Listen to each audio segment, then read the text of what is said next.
Assalamualaikum warahmatullahi wabarakatuh.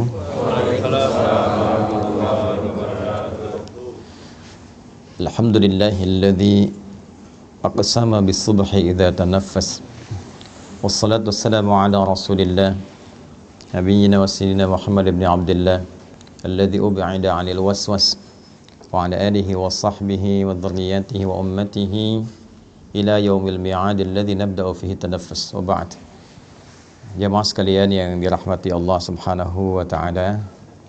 Alhamdulillah, di kesempatan pagi hari ini waktu Indonesia bagian barat di sana dan waktu Jepang di sini 2 jam berbeda, kita lebih cepat.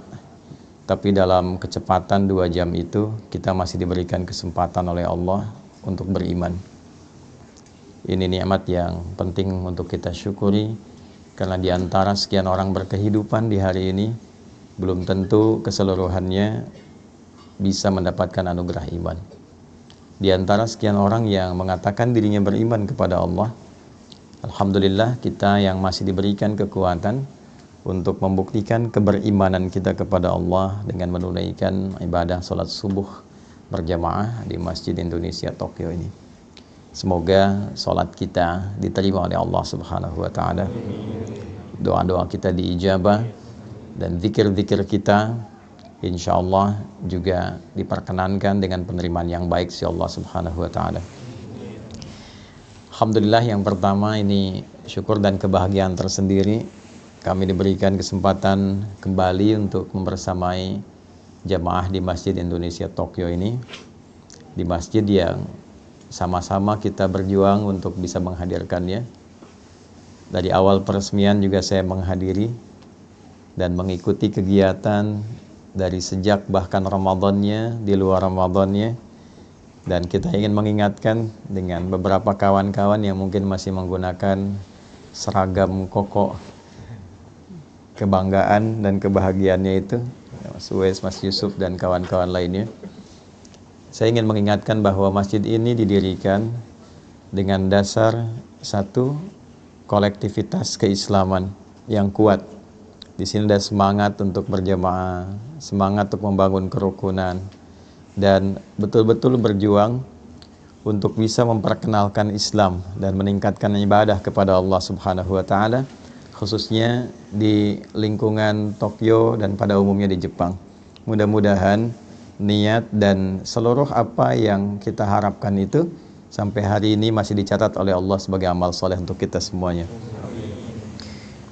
Teman-teman sekalian, subuh itu memiliki keistimewaan yang unik, baik di dalam Al-Quran juga di dalam keterangan hadis-hadis Nabi Muhammad sallallahu alaihi wasallam. Saking unik dan istimewanya, Nabi bahkan memberikan contoh langsung yang kelak akan diikuti, bahkan diburu oleh para sahabat, baik yang senior dan yang paling menarik juga berkompetisi di dalamnya sahabat yang junior. Sampai saking inginnya mengetahui aktivitas Nabi dalam mempersiapkan subuh ini, ada sebagian nanti sahabat junior yang ingin mengetahui lebih dalam sampai lingkar terdekat Nabi. Ada yang mencoba menginap di kediaman kerabatnya untuk mengetahui bagaimana Nabi bangun dari tidurnya hingga mempersiapkan subuh beliau sallallahu alaihi wasallam. Saya akan batasi pada 3 bagian pokok terkait dengan subuh ini, sehingga dengan batasan ini saya berharap kajian kita efektif. Yang pertama, karena kita hanya akan sampai pada jam 6.30 kurang lebih. Yang kedua, dari efektivitas dan fokus pada kajian kita ini, saya berharap ada perubahan kelak, mulai dari hari ini, esok dan selanjutnya, tentang cara kita menyiapkan dan menghadapi serta mengamalkan nilai-nilai subuh dalam kehidupan kita. Jadi subuh itu bukan sekedar sholatnya, dinilai penting, bukan juga bacaannya, tapi ada value-nya yang membimbing kita mengawali aktivitas dalam kehidupan. Secara cepat teman-teman sekalian, di dalam Al-Quran satu-satunya nama sholat yang diperkenalkan dengan 2 nama itu hanya sholat subuh. Yang lainnya ada yang disebutkan dengan namanya sekali, ada yang diisyaratkan dengan waktunya saja. Tapi subuh dia menjadi spesial karena disebutkan kedua namanya sekaligus, yang memberikan isyarat pedoman berkehidupan bagi setiap muslim khususnya dalam mengawali aktivitasnya. Jadi saya buka dengan satu gambaran begini dulu. Di Islam itu tidak ada satupun nama dan juga tuntunan dalam ibadah kecuali seluruhnya mengandung makna dan hikmah. Baik ya? Dari namanya, kemudian terkait dengan pelaksanaannya, ritualnya, itu bukan ritual hampa yang cuma kita bergerak-gerak, tidak. Di dalamnya ada maknanya, setiap bacaan ada artinya, bukan sekedar terjemahan, tapi juga mengandung pedoman dalam berkehidupan. Dituntun kita dalam menjalani hidup dari makna-makna yang kita dapatkan dalam proses ibadah itu. Karena itulah setiap ibadah dalam Islam itu selalu akan memberikan peran perubahan pada perilaku dan kehidupan kita. Saya ambil contoh begini. Apa parameter keberhasilan orang sholat itu?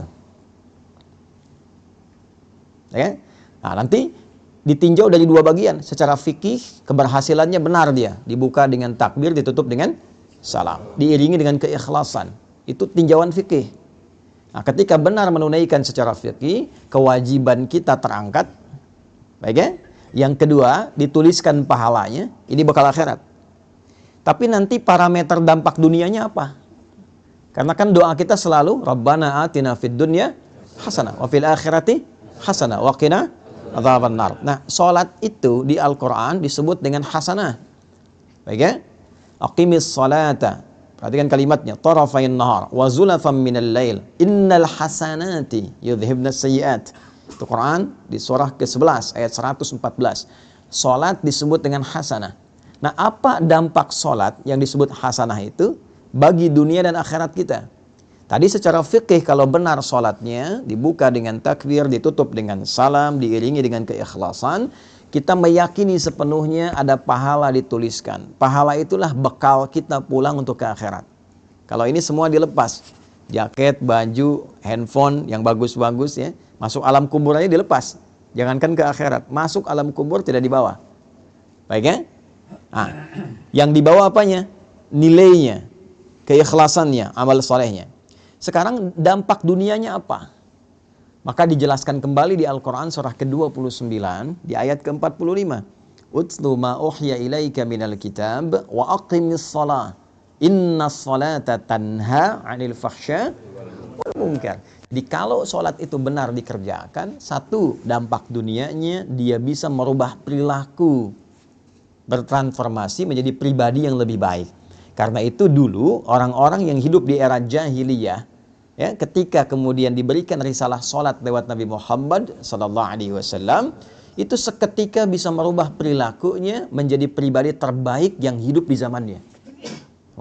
Anda bayangkan, sholat bisa merubah orang dari pribadi pencela menjadi pecinta, dari pemukul menjadi perangkul, ya kan? Dari penipu menjadi pribadi yang sangat dermawan. Itu sholat. Yang kedua, banyak nanti dampak duniawinya, memberikan banyak ketenangan pada diri kita. Ya, itu ditemukan nanti di Quran surah 13 ayat ke-28, ditafsir di Quran surah ke-20 ayat ke-14. Ala bi dzikrillahi tatma'innul qulub. Yakinkan pada dirimu bahwa zikir yang benar itu berpengaruh pada ketenangan hati, berdampak pada ketenangan jiwa. Nah, sholat ini puncak zikir tertinggi. Nanti berdoa juga zikir, karena doa disebut dengan zikir di Quran, surah 7 ayat 205. Baca Quran itu zikir, Quran surah 15 ayat 9. Ya kan? Kita ba'da sholat tadi zikir, Quran surah keempat ayat 103. Nah, semua jenis zikir dikumpulkan dalam sholat. Takbir ada di situ, tasbih ada di situ, tahmid ada di situ, Quran ada di situ. Ya, karena fungsi zikir itu melahirkan ketenangan. Karena itu ketika kita menunaikan sholat, dan sholat disebut dengan zikir, wa aqimis sholata li dzikri, tunaikan sholat sebagai zikir kepadaku, maka disitulah ada puncak ketenangan yang bisa kita dapatkan. Jadi kalau Anda sedang gelisah, bekerja, gelisah, ada masalah, mampir masjid. Kalau nggak sempat menemukan masjid, ambil wudhu, menghadap kiblat, sholat 2 rakaat. Disitulah dapatkan ketenangan dalam hati kita. Walaupun solusi belum tiba saat itu, tapi hati kita cenderung tenang. Itu dampak dunianya. Jadi tidak ada ibadah di dalam Islam yang tidak punya makna. Dan tidak ada satupun ibadah dalam Islam yang tidak memberikan pengaruh pada kehidupan implementatif kita ke dalam keseharian. Nah, sekarang kita akan mulai dari yang basic dulu, yang kita lakukan setiap hari sebagai seorang mukmin, yaitu pertama menunaikan ibadah salat. Waktunya dibuka dengan yang pertama, yaitu salat subuh. Apa artinya subuh? Itu dulu. Jangan-jangan selama ini salat subuh tapi kita belum mengetahui artinya subuh. Yang kedua, dia punya nama yang kedua lagi diperkenalkan dalam Al-Quran. Tadi yang saya bacakan. Ya, contoh Quran surah ke-17 di ayat ke-78. Ia juga disebut dengan Fajr. Aqimis salata liduluki syamsi ila ghasaqil laili wa Qur'anal fajr. Inna Qur'anal fajri kana mashhuda. Disebut dengan subuh di Quran surah ke-81 At-Takwir di ayat ke-18. Was-subhi idza tanaffas. Baik. Teman-teman, Bapak Ibu sekalian, subuh, saya ulangi, subuh di dalam bahasa Arab itu seakar dengan kata asbah. Asbah itu asalnya sesuatu yang sudah siap, rencana yang sudah matang. Asalnya bila Anda memiliki agenda yang tersusun rapi, yang siap Anda eksekusi, yang siap Anda jalani, itu orang Arab akan bertanya begini, kaifa asbaht? Nah, bagaimana kabarmu di subuh ini? Maksudnya bukan bertanya keadaan kita semata. Beda dengan kaifa haluk, apa kabarmu dia? Nah, tapi dia bertanya, bagaimana keadaanmu di pagi ini? Apakah sudah siap dengan rencana-rencana yang siap kau kerjakan? Baik, kan? Nah, jika Anda ingin ambil ke akar katanya, dalam waktu mula Anda merencanakan sesuatu dan siap untuk dieksekusi di awal kehidupan Anda jalani, itu waktunya disebut dengan subuh namanya. Nah, jadi subuh disebut dengan subuh seakan memberikan kesan bahwa dari mulai Anda bernafas menjalani aktivitas, Anda sudah merencanakan berbagai macam kegiatan yang akan dieksekusi di waktu itu. Salat ini disebut dengan subuh seakan memberikan kesan bahwa umat Islam itu dari mulai bangun tidur, dia sudah memiliki rencana-rencana yang terukur yang akan dieksekusi di hari itu. Jadi tidak ada sikap seorang muslim sejatinya, kecuali saat bangun tidur itu dia sudah punya rencana kegiatan yang jelas. Anda jam 7 mau di mana hari ini? Jam 8 mau kerjakan apa? Jam 12 nanti mau di mana? Sholat asar ditunaikan di masjid mana? Jadi pribadi muslim itu, menjadi muslim adalah menjadi pribadi yang teratur. Menjadi muslim, menjadi pribadi yang terencana. Jadi diajarkan kita dalam sholat, dipaksa kita bangun untuk kebaikan kita, tapi juga dituntun untuk merencanakan semua kegiatan kita. Bahkan semakin tinggi iman dan takwanya, dia merencanakan sampai akhiratnya. Itu yang dimaksud Quran surah 59 di ayat ke-18. Ya ayyuhalladzina amanu taqullaha wal tanzur nafsum ma qaddamat lighad. Ya, itu disebutkan 361 kali dalam Al-Quran. Huruf nida panggilan, nidaul qarib, mutawassit wal ba'id. Huruf memanggil orang-orang dengan jarak yang dekat, menengah ataupun jauh. Seakan Allah ingin katakan begini, hei semua orang yang telah menyatakan dirinya beriman kepadaku. Mau kalian merasa bertempat yang dekat, menengah, ataupun merasa di tempat yang jauh? Ayyuha disebutkan 150 kali dalam Al-Quran. Ayyunya munada berfungsi menguatkan, haknya tanbih berfungsi mengingatkan. Aku tegaskan, aku ingatkan pada kalian semua. Alladzina disebutkan 1080 kali dalam Al-Quran. Mencakup laki-laki, perempuan, besar, kecil, tua, muda, apapun strata kehidupannya.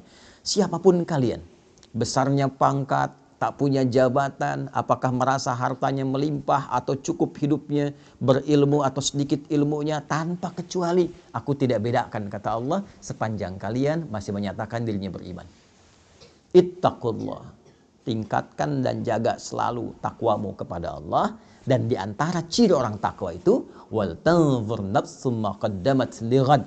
Dia memiliki kesiapan-kesiapan rencana sampai persiapan pulangnya kembali pada Allah Subhanahu wa taala. Jadi takwa itu bukan hanya sholat. Ya, takwa itu bukan hanya baca Al-Qur'an. Ya, ketika Anda menyiapkan rencana yang terukur pun, memiliki program-program kehidupan sampai pulang, itu bagian dari takwa. Nah, saya tanya begini, siapa yang pengen ke surga? Angkat tangan boleh. Nah, ya.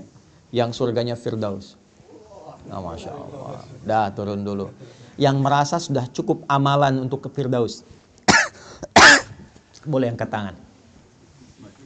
Nah, sampai batuk tuh.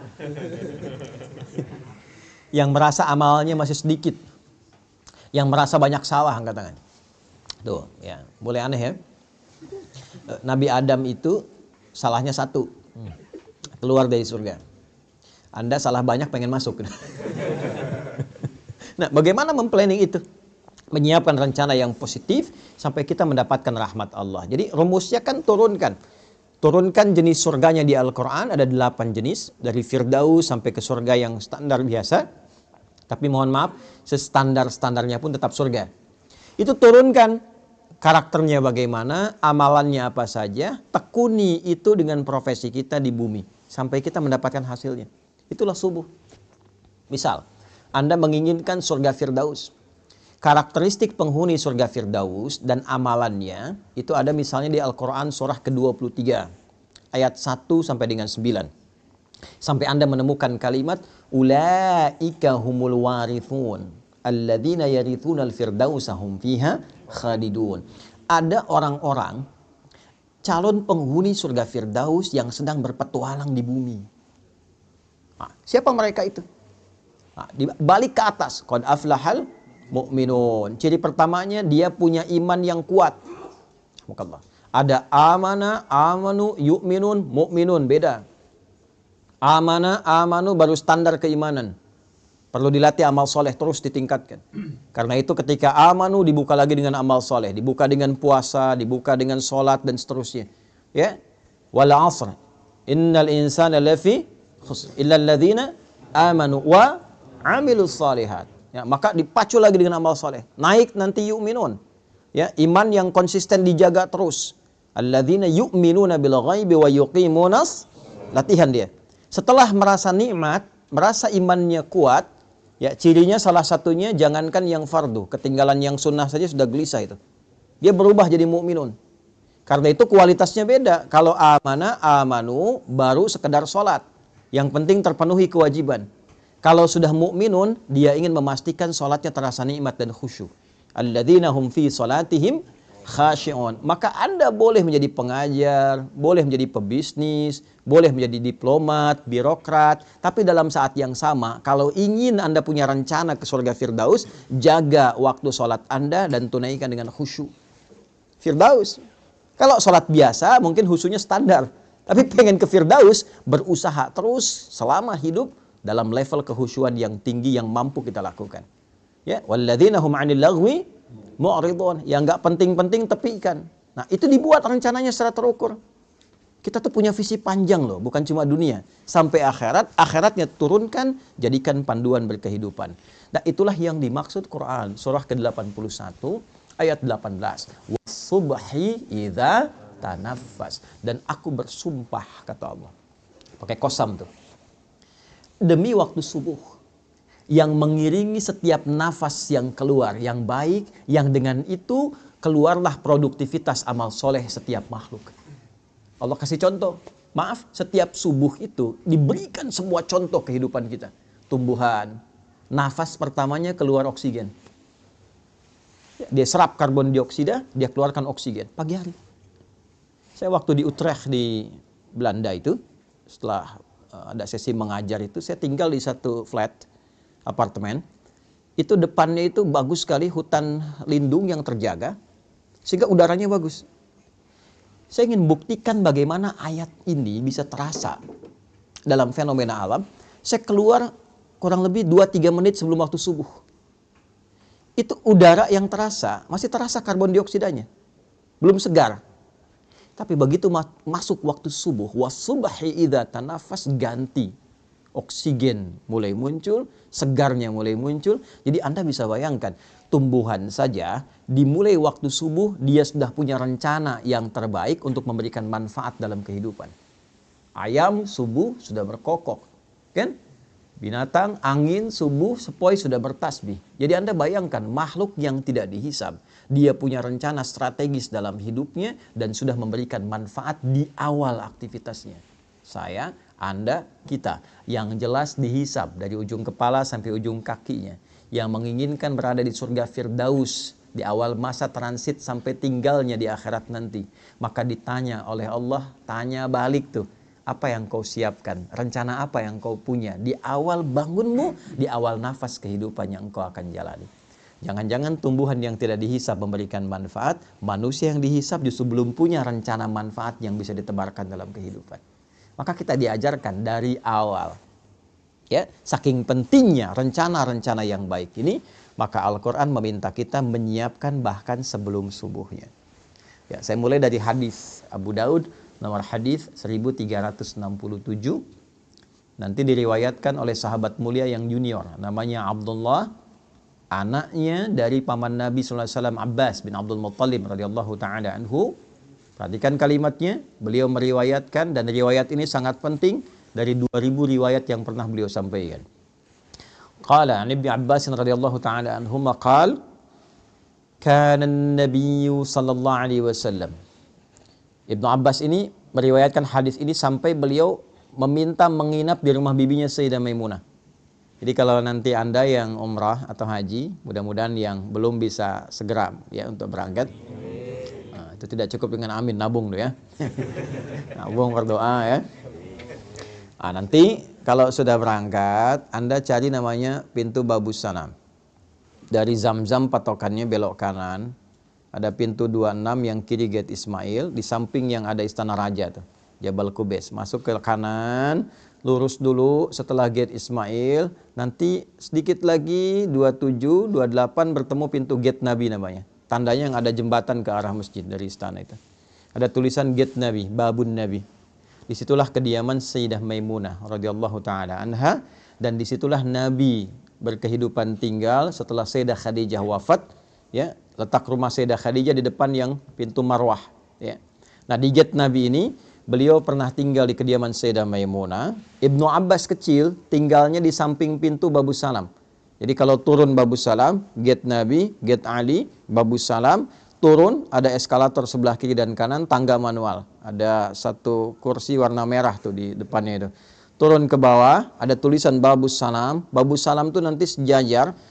Kalau tarik garis lurus ke Maulid Nabi, tempat lahirnya Nabi itu, ya.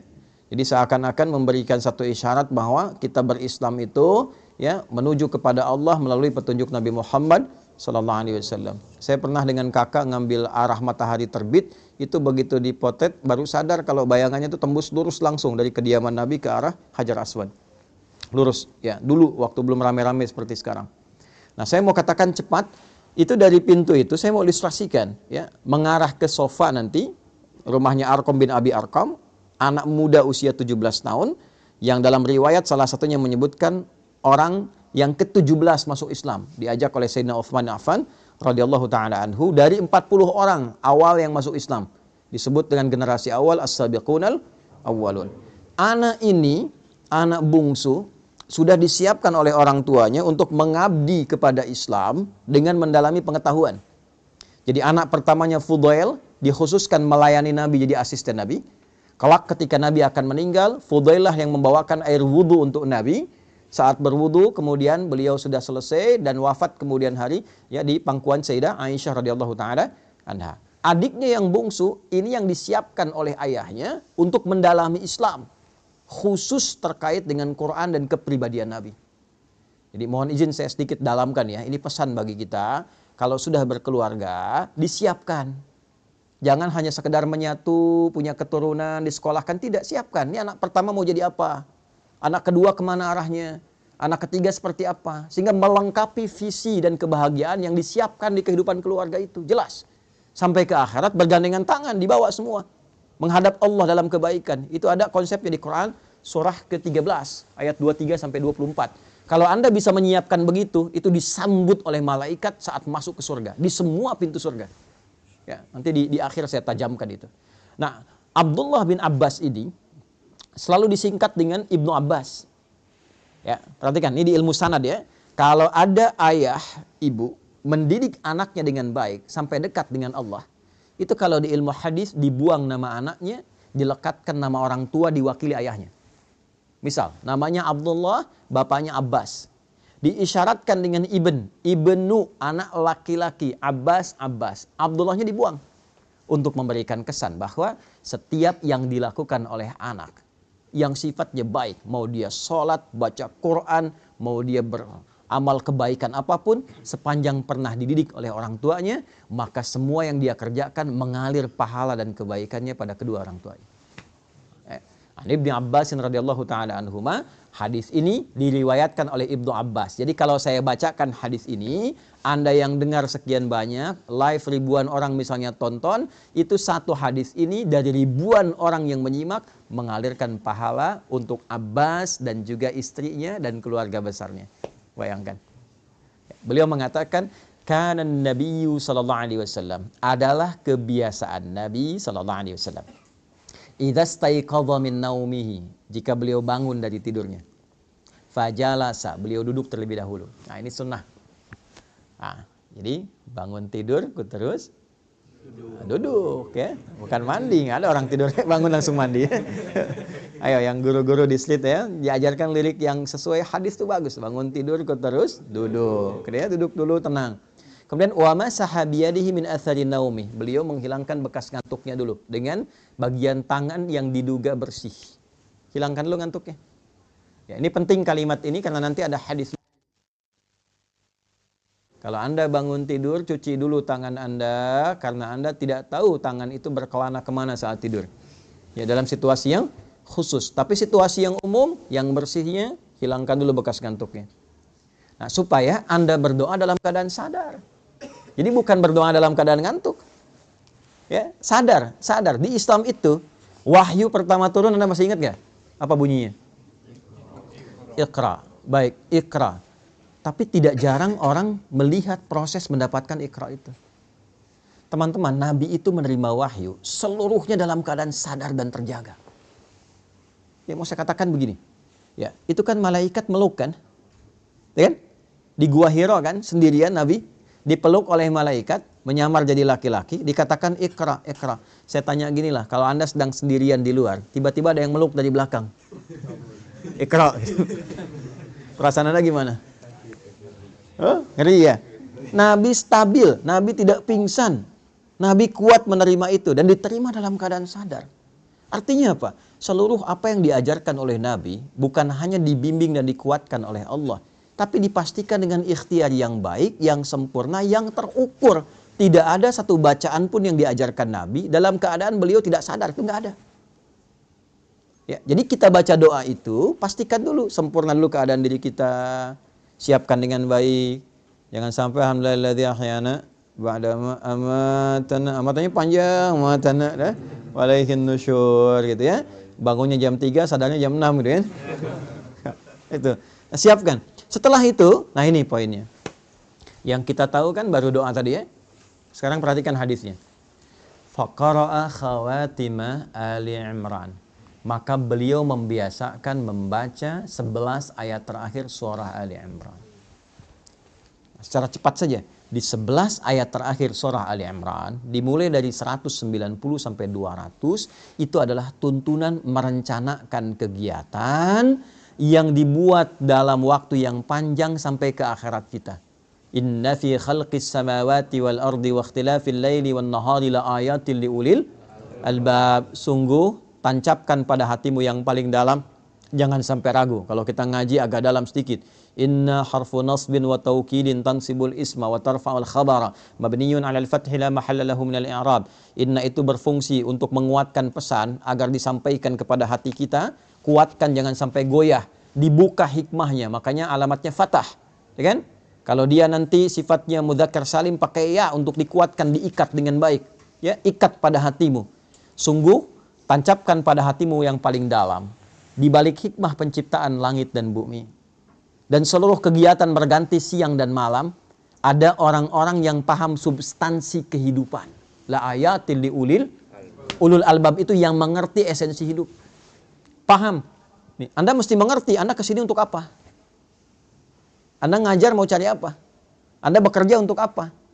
Ya, ada orang-orang yang saking pahamnya kalimat, baru disebutkan satu kata, dia mengerti arahnya mau kemana itu. Itu ulul albab namanya. Lub. Ya, tahu kelapa? Kelapa itu kan ada luarnya ya, kulit, ada serabutnya, ada batoknya, ya kan? Ada kemudian di dalam dari daging luar ada yang paling dalam yang enak tuh, yang halus lembutnya, itu lub namanya, lub. Ya, ada orang-orang yang mengerti ketika mau beli kelapa dia ketok-tek, ya, dia untuk apa? Dia tahu isinya mana yang bagus tuh. Yang nggak tahu lihat kulitnya aja. Oh, kalau hijau besar bagus ambil, ternyata dalamnya kurang enak, gitu kan? Nah, itu ada orang yang demikian, dia nggak ngerti kehidupan. Yang penting makan, minum, tidur, selesai. Ya, gitu lagi. Habis bangun, bangun lagi. Habis tidur, bangun lagi. Bangun, tidur lagi. Makan, tidur, bangun, selesai. Ya, ada yang demikian. Nah, itu serabut. Ya, ada yang cuma ngumpulin uang, kumpulkan banyak pesta dan sebagainya. Itu batok kelapa. Dunia aja. Ya, yang ngerti pesan tentang kehidupan, dia paham. Dia mau kemana berangkat. Anda dari Indonesia mau ke Jepang, Anda siapkan bekal, Anda nabung dan sebagainya. Anda akan tinggalkan dunia, pindah ke alam baru. Tabungan Anda apa? Persiapan Anda apa? Kan? Makanya orang-orang yang paham esensi kehidupan, itu jadi tanda bagi dia, semua yang terjadi, seluruh aktivitas dia, itu tanda positif bagi dia untuk menyiapkan bekal kembali pada Rabbnya. Alladzina yadhkuruna Allah qiyaman wa qu'udan wa 'ala junubihim wa yatafakkaruna fi khalqis samawati wal ard. Maka tafakur itu adalah meruntutkan ya segala jenis aktivitas disusun dari awal secara sistematis. Kalau belajar dari akibat disebut tadabbur namanya. Menganalisis disebut dengan tanadzur. Tapi tafakkur dari kata tafakkara yatafakkaru. Ya, mengambil semua rencana kegiatan, disusun dengan rapi, ya, dimitigasikan untuk dipraktekkan. Jadi ada orang-orang yang menjalani kehidupan yang seluruh aktivitasnya tersusun rapi kata Allah. Ya. Apapun itu, di siang dia punya agenda, di malam dia punya agenda, dan dahsyatnya dia siapkan itu bersamaan dengan zikir mengingat Allah Subhanahu wa taala. Ya, terima kasih ya Allah yang telah memberikan saya kesempatan hidup, memberikan kesempatan pada saya menyusun kegiatan, lihat langit ingat Allah, kan?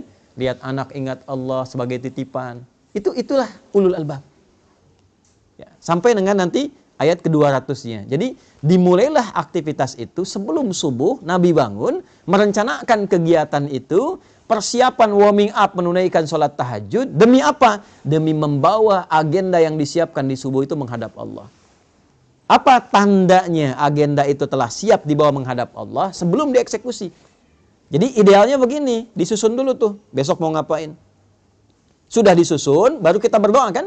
Alhamdulillahilladzi ahyana ba'dama amatana. Terima kasih ya Allah memberikan kesempatan aku menjalani kehidupan sesuai dengan ajalku. Setelah engkau tahan sementara tadi nyawaku dalam tidurku. Perhatikan, wa ilaihin nusyur. Ini kalimat ini mahal. Dan aku berjanji ya Allah untuk mencari bekal positif sebagai persiapan pulang menghadap kembali kepadamu. Nusyur itu dari kata nasyara, artinya menyebar untuk kembali. Jadi kalau Anda nyebar, balik lagi ke sini pekan depan, itu namanya nasyara, nusyur. Ya, penyebaran spesifiknya disebut intasyara, menyebar, intasyara yantasyir. Nah, kita ini menyebar untuk balik ke Allah, maka kita katakan wa ilaihin nusyur. Jadi setiap kali Anda bangun tidur, kita katakan ya Allah, saya pengen cari bekal yang baik hari ini sebagai persiapan pulang menghadap kepadamu. Nah, persiapan itulah yang kita rinci satu-satu. Ya, jam sekian saya bangun kerjakan ini. Sebelum kita eksekusi, bawa dulu itu menghadap Allah supaya dibacakan oleh kita. Minta kemudahan, minta kelancaran, minta perlindungan. Semua bacaan yang kita bacakan itu disebut dengan Quran dalam bahasa Arab. Zikir itu Quran. Ya kan? Doa itu Quran. Bacaan-bacaan kita Quran. Kalau yang dimaksudkan Al-Fatihah sampai dengan An-Nas, tambahkan alif lam di depannya, menjadi Al-Quran. Jelas? Baik ya? Al-Quran, kalau pakai alif lam, kayak artikel the dalam bahasa Inggris. Ya, there are so many cars outside. Itu banyak tuh mobil di luar tuh. Tapi kalau kita katakan the car, is yours. Ya, tapi yang ini itu punya Anda. Baik ya?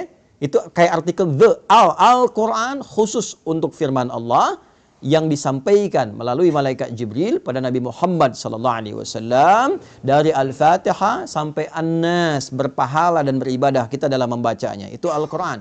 Tapi kalau Quran itu semua bacaan yang kita sampaikan pada Allah. Ya, agenda kita, doa kita, harapan kita, zikir kita, istighfar kita itu digabungkan semua jadi apa? Quran. Maka susun itu agenda kita, harian kita. Nanti tandanya apa? Saat matahari sudah memancarkan sinar pertamanya, membelah kegelapan malam. Pancaran sesuatu pada yang positif, membuka sesuatu yang terang pada nilai kebaikan, disebut fajar namanya. Pancaran yang negatif, yang mengarahkan pada keburukan, disebut fujur namanya. Ada fajar, ada fujur. Pancaran materi yang keluar secara fisikal, memancar tuh dari bawah ke atas, disebut infajar namanya. Tiga-tiganya ada di Quran. Contoh, Anda mau bor tanah, ya supaya keluar air misalnya.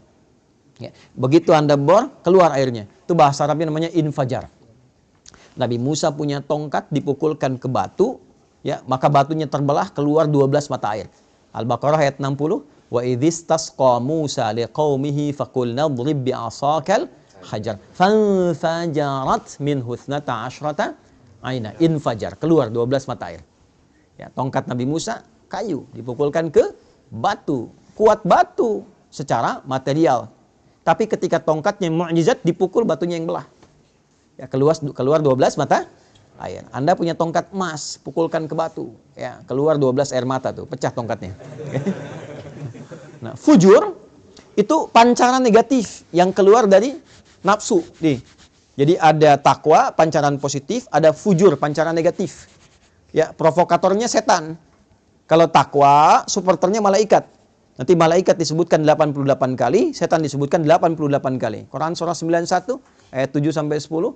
Wa nafsin wa ma sawwaha fa alhamaha fujuraha wa taqwaha. Allahu akbar, Allahu akbar. Jiwa takwa aktif. Sudah adzan ya. Enggak terdengar adzan, tetap aktif. Subuh siap-siap. Besok jam sekian. Ya kan? Tapi begitu Anda sudah siap, adzan terdengar, selesai adzan, nah jiwa fujur muncul lagi. Tenang baru adzan.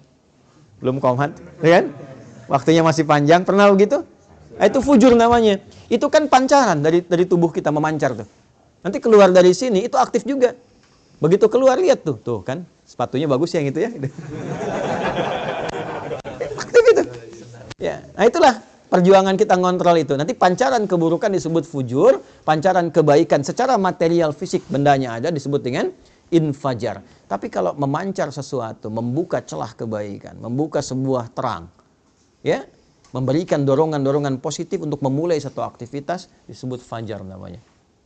Maka diperkenalkanlah kemudian waktu ini selain subuh, waktu kita membawa agenda, datang kepada Allah, tandanya apa? Fajar. Matahari sudah mulai memancarkan sinar pertamanya, membelah kegelapan malam sebagai tanda aktivitas akan dimulai. Maka bacaan-bacaan Quran kita dibawa di waktu itu menghadap kepada Allah untuk minta petunjuk, kemudahan, kelancaran, dan keberkahan. Itulah yang dimaksud Quran surah 17 ayat 78. Aqimis salata liduluki syamsi ila ghasaqil laili wa qur'anal fajr. Bukan wal Quran, tapi wa Qur'anal fajar. Kenapa di situ fajar itu diikuti dengan Quran? Padahal bisa Allah mengatakan begini, aqimis sholata liduluki syamsi ila ghasaqil laili wal fajri. Selesai. Kenapa ada Qurannya? Untuk menunjukkan keistimewaan khusus yang melekat di waktu subuh. Jadi jangan biarkan subuh itu menyendiri dengan penunaian sholat saja. Agenda Anda bawa. Ya, harapan-harapan bawa dalam subuh. Makanya ada orang yang nunggu subuh sambil istighfar. Ya. Waktu singkat menjelang subuh itu namanya sahar. Tadi saya baca di Quran rakaat kedua, Quran surah 51 ayat 18. Wabil ashari hum yastaghfirun. Ada orang-orang calon penghuni taman surga yang kebiasaannya nunggu subuh sambil istighfar. Salah satu amalnya. Istighfar sambil subuh. Nungguin enak tuh. Tiba-tiba muncul subuh. Ya saking pengennya, dia dekat dengan waktu subuh, tak ketinggalan, dia istighfar terus. Datang, dia sudah siapkan agenda. Jadi menghadap Allah itu bukan sekedar kita datang menunaikan sholat, ya itu penting. Menggugurkan satu kewajiban. Selesai. Tapi kalau kita ingin dapat manfaat yang value-nya dibawa ke kehidupan dunia, bawa agenda kita yang kita siapkan, bahkan dari malam. Bawa, siapkan, disitulah kemudian kita sujud, minta sama Allah. Ya Allah, mudahkan urusan saya, lancarkan hidup saya, lindungi saya di sini sampai selesai tugas saya, jadikan keluarga saya 1, 2, 3, 4. Itu bukan sekedar bacaan biasa, karena seluruhnya langsung disaksikan oleh Allah dan seluruh malaikat yang bertugas di semesta. Inna Qur'anal fajri kana masyhuda. Yakinkan pada dirimu bahwa seluruh bacaan-bacaan yang disampaikan di waktu fajar itu dipersaksikan. Kata Nabi, atau kama qala sallallahu alaihi wasallam, inna malaikatal laili wa malaikatan nahar tajtami'u fi waqtil fajri. Atau kama qala sallallahu alaihi wasallam, malaikat yang bertugas di malam hari dan bertugas di siang hari seluruhnya berkumpul di waktu fajar untuk menyaksikan apa yang kita mohonkan kepada Allah. Itu bedanya. Makanya Nabi itu selalu mendorong tuh. Ayo. Ya Allah berkahi umatku yang memanfaatkan waktu awal fajarnya. Ya, pernah dengar Abdullah bin Abi Umi Maktum? Pernah dengar? Abdullah bin Abi Umi Maktum? Ya, saya persingkat sampai di sini. Perhatikan, beliau sahabat senior, fisiknya terbatas, pandangannya terbatas karena nggak bisa melihat, keadaan rumahnya terbatas, jaraknya dari masjid tidak terlalu dekat. Tapi beliau pribadi ahli masjid, senang i'tikaf. Zuhur ke asar i'tikaf, asar ke maghrib i'tikaf. Ya, maghrib ke isya i'tikaf. Problemnya subuh. Karena jarak isya ke subuh, ya itu juga cukup jauh. Masjidnya tidak sebaik seperti yang kita dapatkan di masjid kita sekarang. Alasnya tanah. Atapnya tadinya kosong, terus ditutup oleh daun-daun kurma. Batangnya pelepah kurma. Ya. Tingginya itu sekitar sab'ina dzira'. Sab'ina dzira' itu berarti 3,5 meter ke atasnya. Ya, jadi kalau masuk ke Masjid Nabi pada waktu itu pas di atas kepala sedikit, tangan bisa pegang. Ya kan? Nah, yang paling menarik teman-teman sekalian, dalam situasi itu beliau masih pengen itikaf, datang di awal waktu subuh. Cuma karena nggak bisa, datang ke Nabi begini. Ya Rasulullahi, atau kama qala aliyya rukhsah. Ya Nabi, saya senang ke masjid. Saya pengen jadi ahli masjid. Cuma saya terbatas. Jarak rumah ke masjid tidak terlampau dekat. Mata nggak bisa lihat. Ya, subuhnya juga tidak mudah. Boleh nggak saya punya rukhsah, keringanan, supaya menunaikan subuhnya di rumah? Nabi tidak mengiyakan, tidak melarang. Perhatikan jawabannya. Kata Nabi, atau kama qala sallallahu alaihi wasallam, atasma'ul adzan, apakah engkau masih mendengar adzan? Kata beliau Abdullah bin Abi Maktum, bala ya Rasulullah, kama qala, ya Rasulullah. Perhatikan kalimatnya. Madum tatasma'ul adzan atau kama qala fa'addiha fil masjid. Selama engkau masih bisa mendengar adzan, maka tunaikanlah itu di masjid. Bayangkan. Di-highlight oleh para ahli hadis. 1, adzan terdengar. Tuh. Ya kan? Diketahui. Ya, yang penting wasilahnya sampai. Al-hukmu yaduru ma'illati. Kalaupun nggak bisa terdengar keluar, artinya kita paham waktu sholat. Kalau yang bisa terdengar di Osaka tuh boleh terdengar tuh, ya, masih bisa tuh keluar tuh. Ya, itu bayangkan maksudnya apa? Yang adzannya pun adzan yang baik supaya terdengar nyaman orang ke masjid. Tadi adzan bagus tuh, yang adzan di sini tadi tuh. Ya. Madinah mirip-mirip tuh. Maksud mirip-mirip tuh gini, bukan lagunya, bukan. Ya. Maksud mirip-mirip tuh begitu as-salat subuh kan? As-salatu khairum minan naum. Salatnya yang panjang tuh. Ya kan? Naumnya pendek kan? As-salatu khairum minan naum. Pendek kan? Nah, di kita di Indonesia kadang-kadang naumnya yang panjang. Ya, salatu khairum minan naum. Tidur lagi tuh. Ya. Nah, saya mau balik tuh. 1, adzan, atau kalau kita tidak dengar adzan seperti sekarang, sepanjang beriman, catat waktu sholat. Itu ada di Quran surah keempat ayat 103. Inna salata kanat 'alal mu'minina kitaban mauquta. Kalimat bebasnya, orang beriman itu tahu waktu sholat. Jelas? Oke. Selanjutnya apa? Begitu mendengar kalimat Nabi, sepanjang engkau mendengar itu, usahakan tunaikan di masjid. Maka sejak saat itu beliau mengatur waktunya. Bayangkan, tidak punya penuntun, jalan meraba ke arah masjid, datang di awal waktu di masjid yang kondisinya tadi saya uraikan. Anda bisa bayangkan, sejak saat itu bahkan adzan subuh itu haknya menjadi Abdullah bin Abi Ummi Maktum. Milik Abdullah bin Abi Ummi Maktum radhiyallahu taala anhu. Jadi Bilal itu naik menjadi adzan pembuka. Bilal adzan pembuka sebelum subuh tiba untuk mengingatkan siap-siap waktu subuh. Sejak peristiwa itu saking pentingnya subuh. Saking pentingnya. Setelah itu Abdullah bin Mas'ud radhiyallahu taala anhu baca Quran 50 ayat sebagai persiapan bagi masyarakat. Ayo siapkan agenda, siap-siap ke masjid, waktunya penting, mohon sama Allah. Baru setelah itu Abdullah bin Abi Maktum itu adzan, sahabat semua sudah ada di masjid. Itu yang menjadikan mereka dengan seluruh aktivitasnya sampai sekarang dikenang sukses apapun aktivitas mereka dan profesi mereka.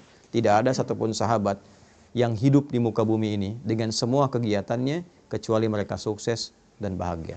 Silahkan Anda cek profil mereka banyak sekali. Makanya bacanya tuh diperdalam lagi. Baca sirah, kajiannya ditambah supaya motivasi. Jangan yang aneh-aneh. Ya, Anda misalnya kan pelajar nih. Dari pelajar itu keluarkan ayat-ayat tentang ilmu, hadisnya apa. Lihat profil sahabat yang fokus di bidang ilmu. Ali bin Abi Thalib belajarnya bagaimana?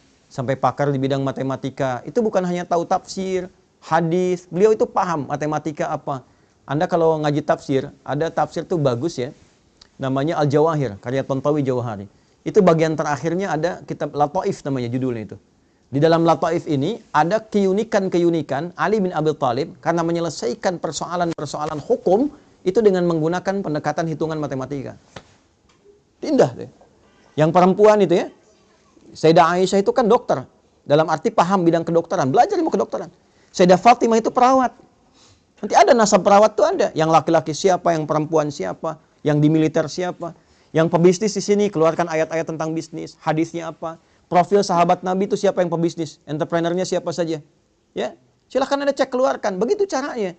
Bagaimana orang sudah wafat, hartanya, aktifannya masih ada sampai sekarang.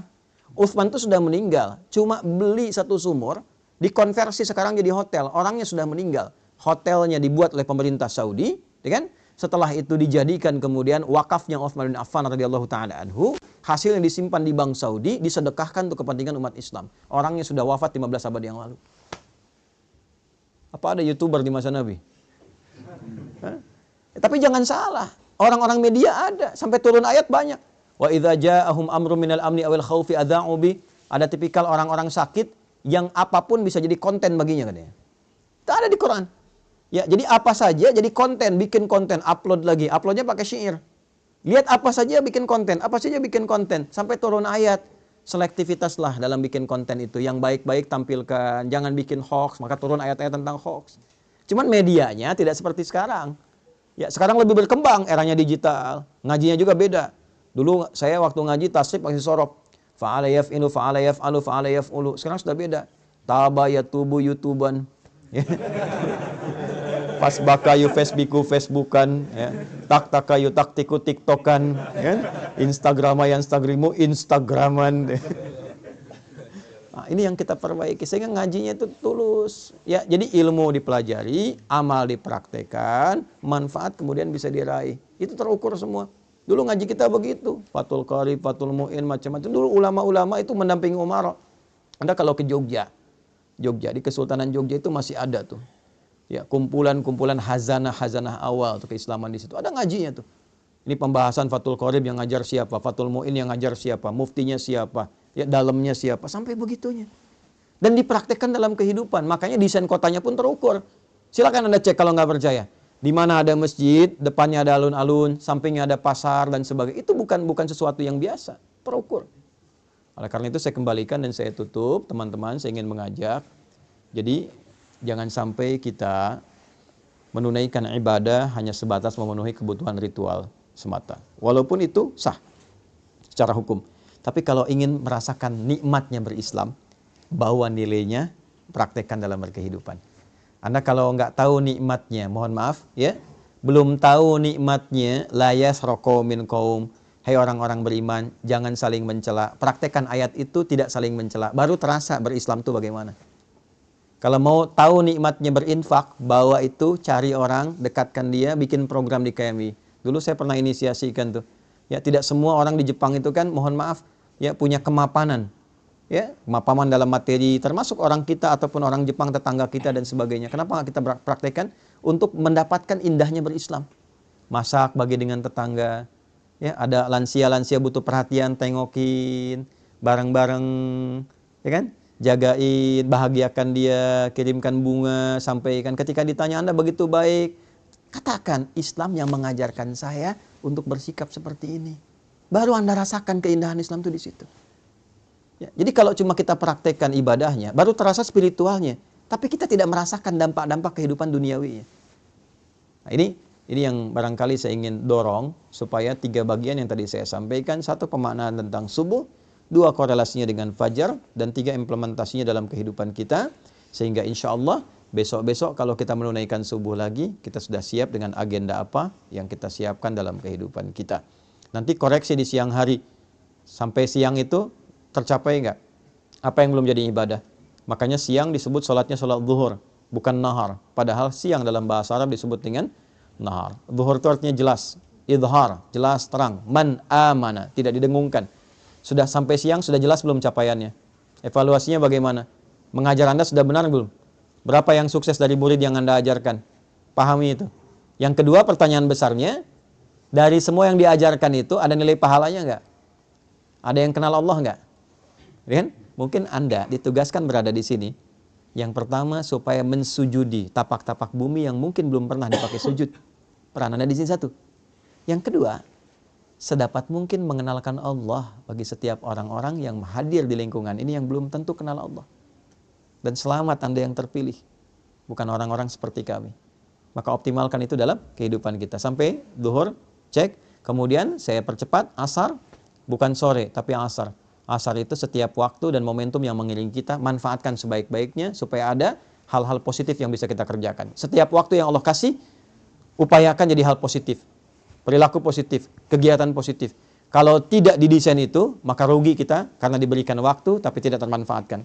Wal 'asr, innal insana lafi.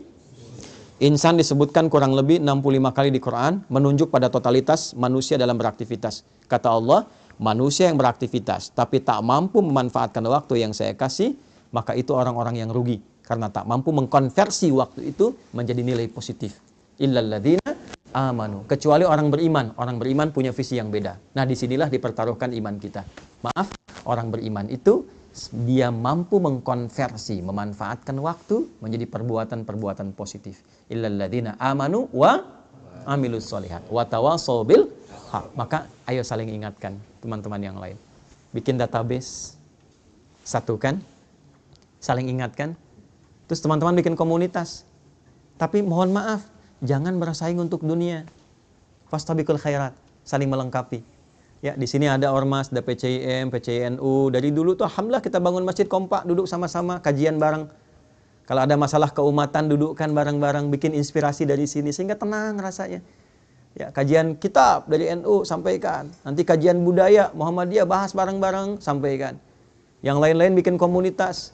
Ya, ada teman-teman yang komunitasnya misalnya di Tokyo di sini, ada yang di Ayase, ada yang Yokohama, macam-macam. Satu kan tuh saling melengkapi.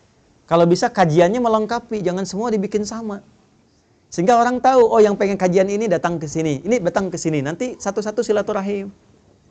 Itu yang dilakukan dulu seperti itu. Makanya dari 40 jadi 12.000. Ya, watawassaw bis sabar. Pelajari fikihnya sebelum dilakukan, pelajari dasarnya sehingga kita mengerti apa yang ingin kita raih. Sabar jaga itu sampai muncul akhir penghujung kehidupan kita, maghrib. Walillahil masyriqu wal maghrib. Fa aina ma tuwallu fathamma wajhullah. Kemanapun kita beraktivitas, kita merasa Allah menatap kita, memperhatikan kita. Rasakan kita diawasi oleh Allah. Sampai terakhir, tibalah waktu kita untuk pulang. Sesibuk-sibuknya Anda, asya, harakatnya di atas fathah. Ya, mencari ma'isyah untuk hidup, beraktivitas, berangkat, kerja. Sekarang silahkan. Tapi pada akhirnya semua itu akan turun ke bawah, selesai, purna dan tuntas. Berubahlah harakat dari fathah ke kasrah, dari asya menjadi aisyah. Apa persiapan kita ketika semua kegiatan itu sudah tak mampu dikerjakan lagi?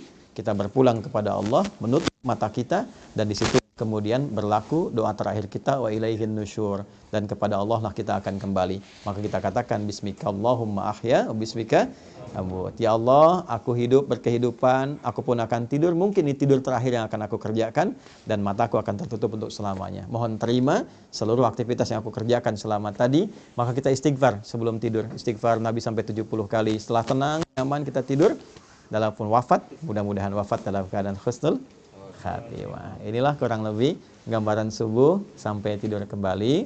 Semoga bermanfaat. Semoga yang hadir saat ini bisa meraih manfaat dan tidak ketiduran, karena sekarang waktu merencanakan kegiatan, bukan waktunya untuk tidur. Saya kira itu dulu pengantar yang ingin saya sampaikan.